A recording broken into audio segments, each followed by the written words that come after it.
because very often have expressed that you have always a special connection to your settings, to where you're shooting. And perhaps you could tell us why you shot this film in Latin America, and why specifically in Colombia, and what has inspired you to do it there? It was a challenge and also curiosity. Can I do it outside Thailand? Because it was quite comfortable, really, in Thailand, and at the same time hard to speak honestly. Thank you. About especially at that time or now, I think if I make a film, it will be very political, for sure, but I cannot. And so Colombia at that time, I was a bit lost, what to do, and at the same time with the personal issues and this idea of finding a new path. So I started to travel and had no script, no concept, no everything. Just be in the new place and sat there and listen and went to hospitals and talked to doctors and then start to try to not try but kind of synchronize, with the symptom of, it's called exploding head syndrome. It's not as traumatic as the film. But you have experienced it yourself. Yes, exploding head syndrome. Yes, and we don't know what caused it, but many people have it. So when the film came out, there's many people contact me, or when I went to screening it, I had the same. Yeah, it's something like early in the morning you can hear, and this symptom, but mostly it's about being in another culture, another ways of movement and colors and everything, and it kind of. Before, when I was in Thailand, it was about my own memories, but here it's about others' memory, and at the same time, it become my own kind of collecting, and many of the film events that was really happening, like the bus tire explosion and the man jumped down. It's happened. I saw it, and so it was by chance. Yeah, many. Instances were there, and so I was there and visited different cities because Colombia has a beautiful architecture, and the heaviness of the cloud, the unpredictability of the weather is amazing. Yeah, and it goes along so well with the architecture, the huge and the skylight, and so yeah. What you're telling us, it's a bit like in the film, because Jessika, she is in an environment that is not familiar to her. So you and Tilda Swindon have been sharing the same experience of being in an unfamiliar environment and absorbing what's happening. Like sleepwalking or dreaming, half knowing, actually the first name was not Jessika, the character, it was someone else, but then I was thinking about I Walk with a Zombie by Chuck Turner. I love that film, and there's one character, Jessica Holland, the wife of the sugar plantation owner, and it's about colonialism, about many things. It's a black and white film. And Jessica was almost like comatose in bed, and white and tall woman. And at night, she heard this drum from a distance, from the sea. And then she was like almost like a puppet being drawn, walking like sleepwalking through in a trance, and that's become Jessika for the film. So for me, this is like a partly I Walk with a Zombie revisited. A reference, yeah. Yeah, reference. I mean, how did you build this character together with Tilda Swinton? I mean, and why? Why did you? I mean, it's the first of your films where you've been working with an international cast, Right. and with two female, film stars. I mean, we have Tilda Swinton and we have Jeanne Balibar. And perhaps you could tell us a little bit about why working with them, and why in particular with Tilda Swinton, and in which way you shaped this character of Jessika, and perhaps the whole project, because I know that you're often working in a very collaborative way. Because they were friends, they are friends, and especially Tilda, we work on a film festival together, we curate a festival, and we went to places in Thailand. Yeah, in 2011 or 12, we did in the south of Thailand. It's quite crazy festival. It's if you Google, what is it called? Film on the Rocks Thailand Festival, you will see this giant screen in the middle of the sea. So people have to take this boat at night, in the evening, and then arrive at this cove, and then you just walk through the candles, and then you arrive at this platform, and then you take a little boat and then to see the water. And then it's only like 2 hours or something, and then you have to get back because the water level will change. So it's really only that time. It's a beautiful experience. But always want to work together. But she's really busy, and But at that time, as I mentioned, she was stopping many projects because of her father's health condition. So she was grieving, and we share talking a lot about death and about senses. So Jessika is another side of Tilda, I think, but it's not Tilda. Because in the beginning, when we start shooting, I try chronologically shooting. I honestly didn't know what I wanted, and it's so. Another film that is similar is Uncle Bunmi. I didn't know what I wanted. It's like really crafting, sculpturing things along the way, even though we have script, but when we shot with everything matters, just the walking and the framing, everything, and just the movement, the speed of walk is so important, and try different ways, and until certain point, and in the river scene, actually really late in the movie, I start to click and like, I know the heart of the film now, and then in the end when it's a touching scene, The final scene, you mean? Yes, I discovered the same, maybe as an audience. It seemed impossible, but it's true that I didn't know, and found that kind of anchor. And the crew members too, we were sitting together around that table, like trying to be very little, and Tilda has a little earpiece, and I was just whispering. There's no sound effect at that time, at that point. It's just whispering, okay, you feel like this, you feel like that, and then she took it, a little, some suggestion, and then she. So and the sound later is another challenge, how to create something very internal. You just mentioned when you got the heart of the project, but in terms of the heart of the project, I think we have to talk about sound, because the bang and at the beginning and the syndrome in her head, she's haunted by a strange noise, and she wants to investigate, to get to the bottom of it.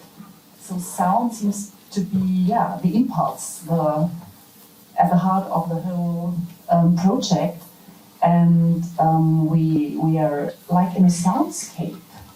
We become her, because nobody at the restaurant scene, you become like, okay, we hear like her. Nobody So you become, how you say, part of her, really aware of the audio of the film and the design. Yeah. Yes, and we have the sound studio and the sound engineer, and then we have a lot of scenes where we can watch people listening to sounds, to music, to something. And at the end we have this kind, I don't know how to describe it, this kind of like an audio play when they're sitting at the table. So perhaps you could tell us a little bit how you worked on that. I guess that it has not been clear while shooting all the time. So perhaps you could, I feel that, when you really listen, you really focus, right? You try to not looking, you just like a thinker sculpture. You look down and you really operate internally. And I think cinema is the same. That's why I think I keep it, just really barely minimum visual idea, and the sound is more rich, because it's so open, that each person will interpret sound differently, and so it become your own experience about sound, along with Jessika, and really acute, senses. And again, the film is about this loss and about desynchronization, maybe that because of her husband or because of my own thing, it feel like when you are heartbroken, this feeling, right? But you cannot explain. You only feel it yourself, So this out of even your own body, you're out of touch with your own movement or your own rhythm. Loss as well. Yeah, it's kind of like checking out of, your normal rhythm. So I think the film is like that too, that kind of not so aligned. Yes, so that's all I feel that want to achieve. That is cannot, the feeling that you cannot explain, like the sound that you cannot explain because it's in your head. It's this kind of heaviness and but in the end, I think it's quite liberation, because it's for me is about oneness, that everything is connected. The vibration that we share through time. She's transforming in some way. She's him and she's me. And in the sound design, it was her. We did the post-production recording also with Tilda talking about her dad. And actually, the last sound she heard before she walked to the window was her talking to her dad. The English. In the heaven or whatever, yeah. And there's a sound of Erna taking the actor too, and many sound from the beginning to the repetition of the sound, and also the first song of human history, 18 something. It's a French song, first recorded song. Yeah, so we put it in there. So it's a history of the human recording, but very manipulated, like kind of adjusted. I have two questions here. The first one being, when do you decide to cut? It's kind of unusual. You really stay with the camera, and then you allow either landscape or the characters to kind of be. Like, what's your relationship to that time in the scene? And talking about the big elephant in the room, do you believe in extra-terrestrial life? Yeah. I always say, if it's too long, I would cut it.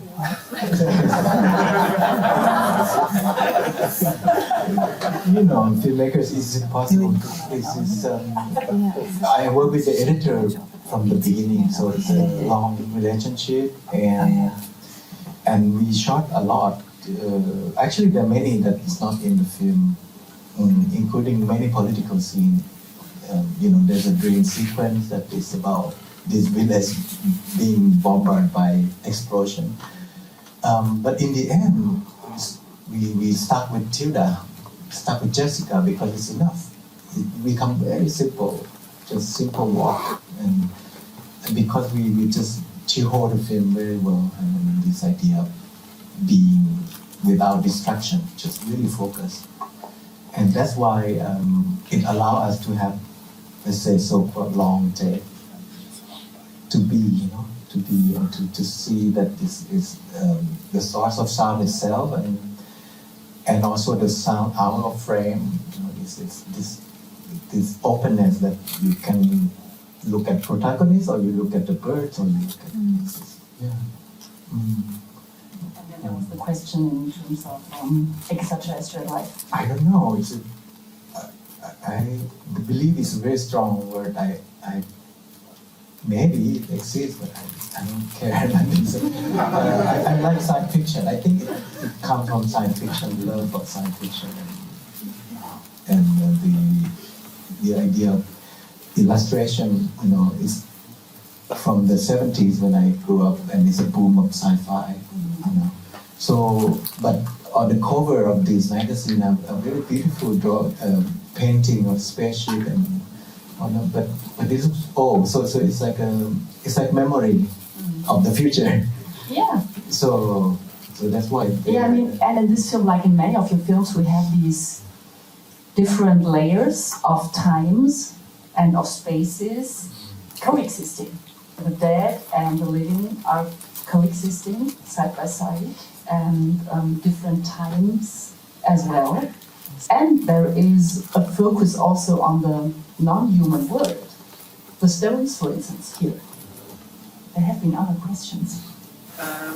Firstly, I really would like to thank you for making films that are full of freedom and Dhamma, and I really appreciate that. Thank you so much for that. And my question is about, I'm really curious, how often do you meditate? Meditate every day, or do you do retreats every year? I'll be really happy if you share some of your opinions about timelessness and meditation. Yes, I try to every day, but I cannot, especially when I travel, at least 10 minutes. But the good one is 20 minutes, because 10 minutes are up to enter the zone. And zone mean like really nothing, because I think meditation is so special, because we all live with agenda and things to accomplish, and always ahead, mostly for me. And meditation is so strange, because it's for nothing. It's really nothing. It's doing nothing, and it kind of allows us to really understand our own everything. The anger that everything is so changing, shifting. So it's really important activity for me, and for the workshop too. When I do workshop, I lead meditation. It's not that I achieve something special. I'm really distracted normally. So, but it's about discover it together and see how the mind, and then it can connect to everything, including filmmaking, or art making, or whatnot. We're in a full cinema today, and you are talking about losing something for you and Tilda, also about grief. At the premiere in Cannes, you said, thank you for coming out, long live cinema. Is this film also about like the loss of the cinema culture and a certain grief in terms of cinema culture? You've been engaged in the politics of distribution in terms of how the film came out in the US and so on. Yeah, I'm just curious whether this is all connected in some way or another. Because of the screening in Cannes was right or still in the tail of COVID-19, and even just to travel, I mean, from Thailand or Asia was another thing. People still really masked up, and I didn't know that I could be in that state. But then you know, when we were doing the film in Thailand and testing at the theater, I only have 10 people or 15 people, you know, to see the film. And so in Cannes, it was the first time with thousands of people to see. And then, like, you know, this another revelation click, you know, apart from the shooting, the end scene, but is this film works with people, work with the speaker, with the everything that is designed for. And at that moment, it was about togetherness and listening together. Huge spaceship of Cannes, you know, and it's become, you were there. No, it's so special that you know, Tilda cry, and it's all like makes sense to us. Like, oh, okay, Memoria is this. So that's why I really insist, and I was half joking to the US distributor, and he like, okay, let's go for it. And so it comes. Please. I have a question about your inspiration and also the setting of the film. Because you set the film in Colombia, and because I see a lot of parallels with it, to what extent were you inspired by magical realism as a literary Latin American movement? Is it something that you actively dealt with the texts or the ideas that go into it?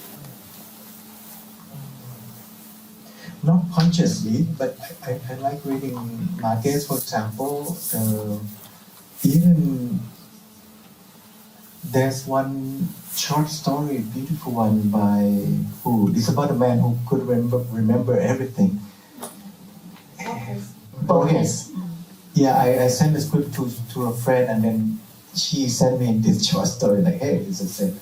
So it was maybe unconsciously, you know, but during the shooting, and it's not so say referenced.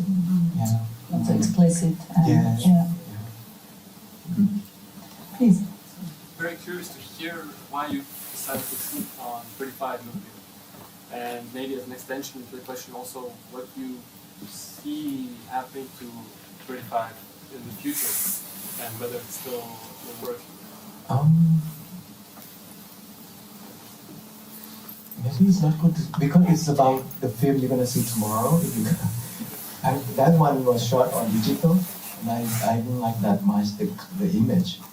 It works in itself, but I feel like image is half of it. But the movement, the flow of the shooting is different. You know, I think if you go on film shoot and digital shoot, it's a different energy. How careful and how ritual, like at least for me, you know, that careful. So it become I was more focused, and I think it's different mood. With 35mm, you know. Yes. And because we know that we have 13 minutes, let's say. You know. So the management of footage is really crucial. So I enjoy it because I'm activated by that challenge. It's like shooting in the nature, you know. You cannot predict, you cannot light the whole thing, you know. You play with the sun. So something like very organic happens, and it's become harder and harder. This film, every 2 days, 3 days, we have to have someone carry the film to Mexico to process, and then we got like the dailies. I think a week or two later. So that means it's almost impossible to reshoot. So we have to trust the DP, the whole thing. That we have to be very careful. Yeah. Concentrated, yeah. Please. Could you talk about the distance of the camera to the main character, because a lot of the time of the film is very far away, and only like in the last scene, this key scene that you talked about, the camera comes close to Tilda's with. Why is that? I'm not sure of this decision. I shot medium and close up too, but didn't use. That's the beauty of Canadian. It's I don't know. In the end, it's really enough because sometimes when you go closer, I feel less identified. I know it's more like you underline, like okay, feel this. It's like the use of music. Like okay, you have to feel sad, you have to feel. But when you stay, it's more like you are like okay, let's open frame, and then the way she walks is so important. And instead of go to the face and tell you how, okay, this is how she feels, it's less open, I think. Yeah. And it's more impactful in the end, of course, when you go in. Please. My question is in regards to this influence of sci-fi. You've mentioned that you read a lot, and I was wondering whether it's like a more literary sci-fi or also other filmmakers that have these influences that might inspire you.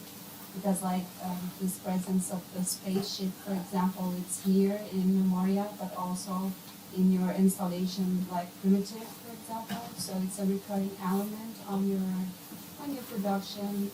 So I would like for you to elaborate more on that. What is your relationship with sci-fi and where does these ideas come from? Because when I grew up, I am 53 now, and that time in the 80s, I was 10 something, and it was with the booming of Spielberg and many other science fiction coming up, especially for the books and the novel. It was translated to Thai.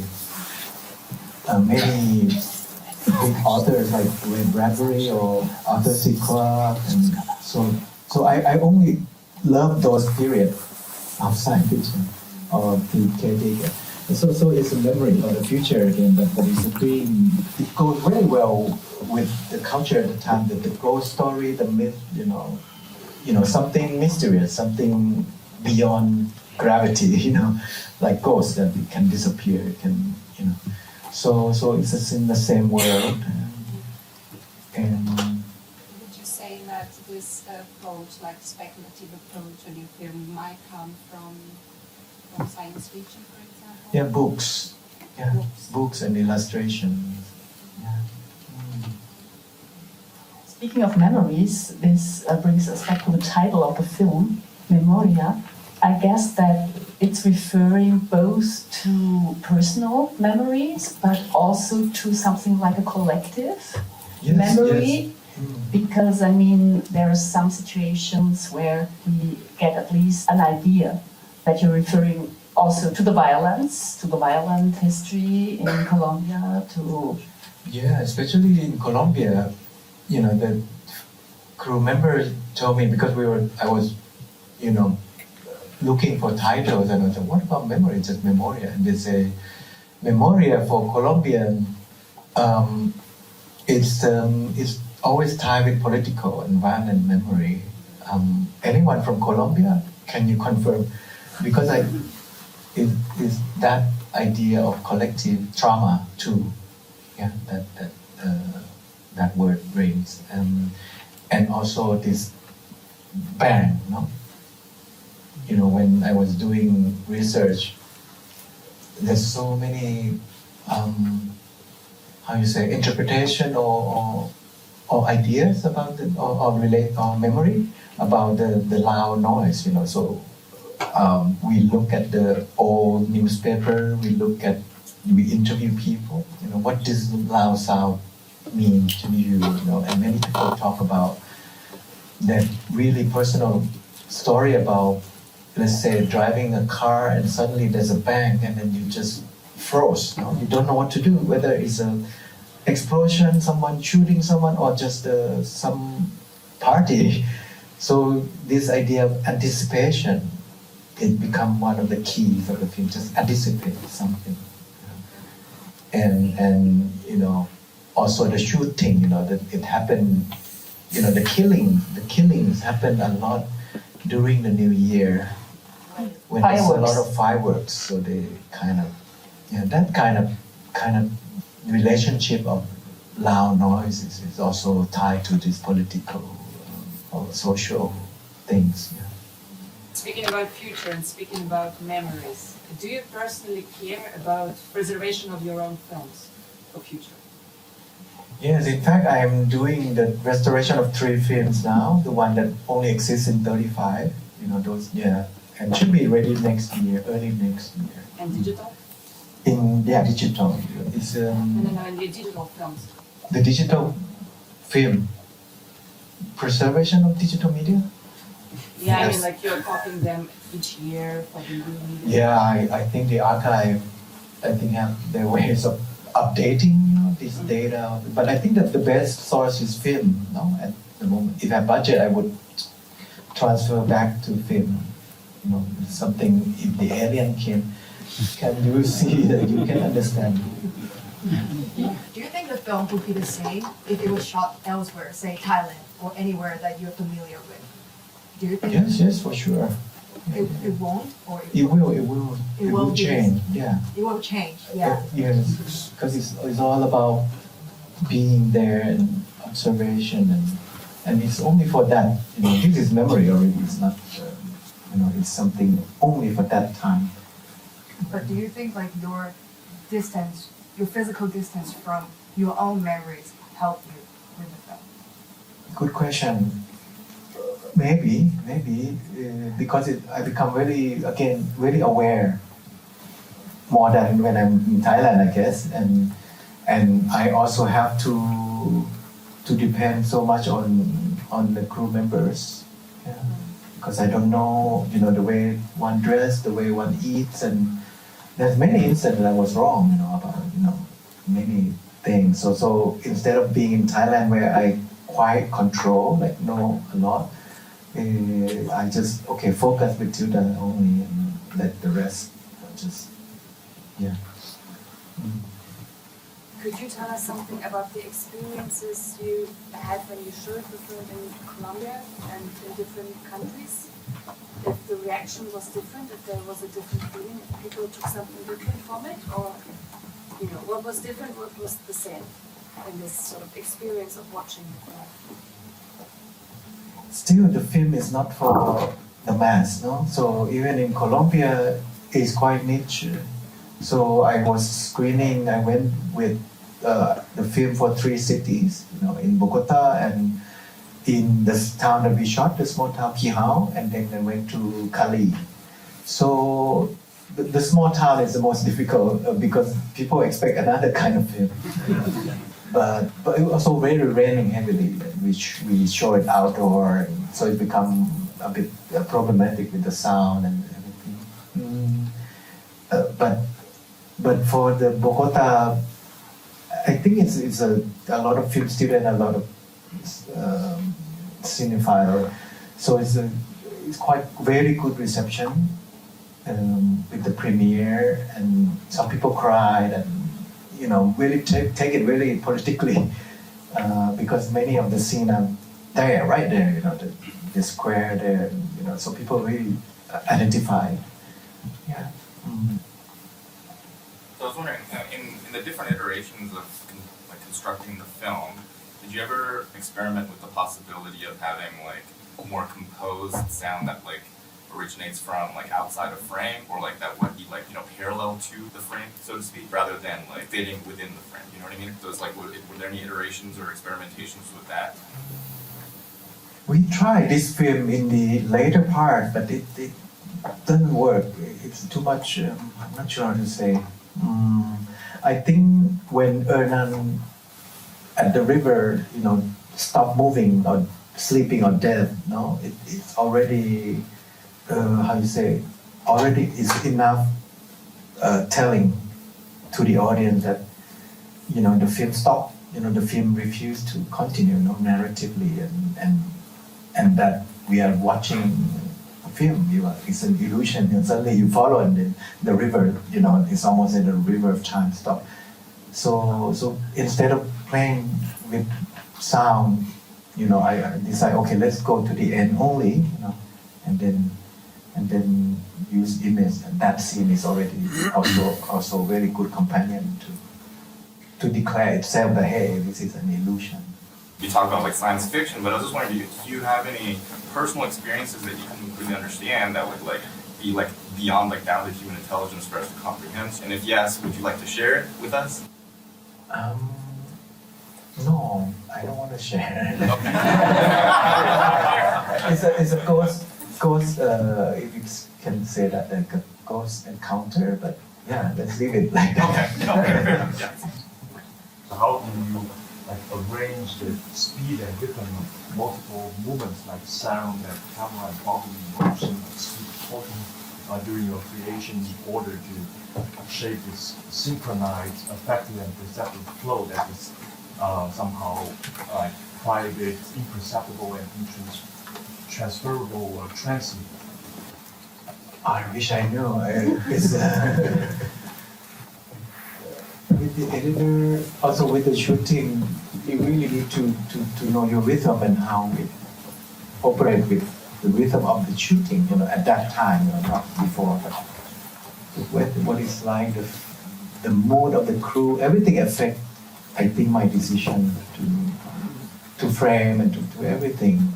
So that means that you have to be very ready and flexible for change, because film is about planning a lot, right? You have 100 people on the set and you frame, you have angle, pre-angle, you have storyboard. I have all those, but then it's about being, also with Tilda too.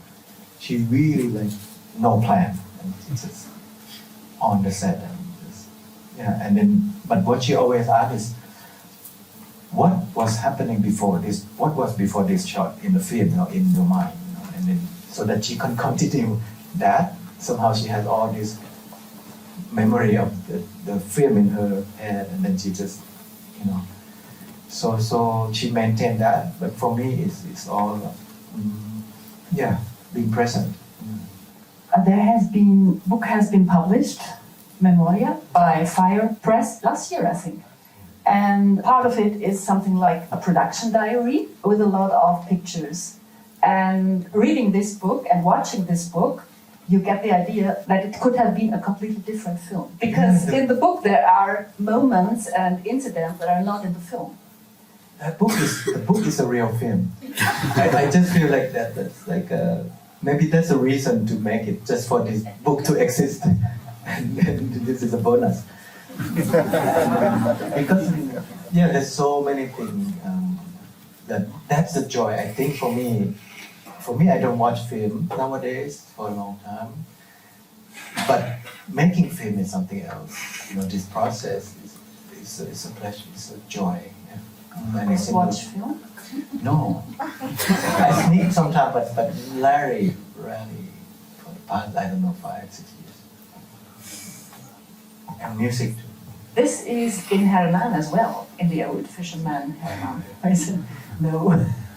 I remember everything, I reduce what I'm experiencing, and when she's telling him what he is missing, the beauty queen, the cooking shows and everything, he's saying like that. That's why I think it's part of the thing that I question a lot of why we make film, it's why we watch film. Life is so open, so big, why we friend. So, so the workshop that I'm about to do is called How Not to Make a Film. So that workshop we would question a lot, why. I don't know why, but to make it is maybe the answer. The process of making it. Yeah, process. I have a question about the use of words and dialogue in the film, and how you find balance between verbal and non-verbal, because kind of near the end he gives a surprisingly clear explanation of what's going on, and he kind of says it all, and yet there's infinitely left unsaid. In fact, the dialogue tells a lot of story, but because of the stretch of the time, she's an orchid farmer, everything, her husband passed, and so and she wants a fridge, so everything is spoken. And for me, it's sometimes I try not to resist, sometimes filmmakers tend to tell by image, no. But for me, no. It's if you tell it, but it has to be natural, I think. Yeah. So like that. But I have quite and have to depend also on the issue of Spanish that I understand, but I don't really know how like this is natural or not. So it's all about this with acting coach, with So for me, I always tell acting coach to speed more, not slow down a little bit, because Colombians speak very fast, and Spanish in general. So for me, in Thai too, slow down maybe 10%, not 100, not natural speed. That's what I want. I just wanted to ask, how long did it take to find the band with all this metal, earthy, and echo characteristics? I work with my sound designer, and I put the video camera here and record. I was Jessika. I was trying to explain like her, and then, but in the real session it's 2 hours to get that sound. And so, but from the video I start to transcribe and have a script, and then cut to, I don't know, really short. Yeah. So, but it's real, those sound is from one effect company that, the body hit wooden, that's a real file and sound. Yeah, this is. It's not the first time that I see the movie, and I talked to some other people who've seen it more times, and it doesn't sound the same in relation to the room, in relation to where you're sitting. So what I experienced in a small Kreuzberg cinema, I totally did not experience this. This soundscape really did not open here almost at all. But to me, the limits of control of the projection, here it's more about the sound. Like the soundscape in this room was very different to what I heard, and also I have talked to people. I suggested to many listen to this film, not go for the movie, go for the sound installation, basically. I was saying the movie is the carrier of the sound installation. How many times, for example, you listen to it and care about the actual sound distribution? I do, especially this film. When we show in Cannes, I ask, what's the level that play we test before, right? And then, this 7, let's say. And then we show in New York, and then I always keep track for the first few months actually, and then communicate, like really fanatically control. Like you have to, because when the first bang, right, bang, and then mostly the projectionist would lower, which is not the way. So I try to explain until I cannot control anymore. But it was that idea. Yes. So, but at the same time, 20 years later, you will see, because your ears. I'm losing a lot of, my sound designers, we're losing a lot of lower frequency.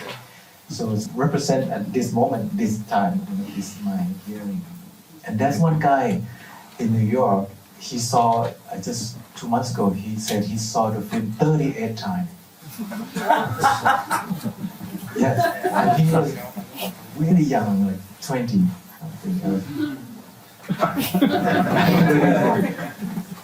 During the editing, there is so many kind of doors always opening and so many opportunities, and the materials kind of dictate sometimes more than you are thinking about what to make a movie. And so my question is maybe about the trust. How often you let involve yourself by editors, for example, or the people with whom you work and collaborate? Normally it's me and my editor, and when we live in another different city, so sometimes he send me a session and then I edit certain scene and send to him, so back and forth. But mostly it's him. But for this film, I have to have a Colombian producer with me, with the editor too, fitting. It's the most difficult film to edit because in the end it's so simple.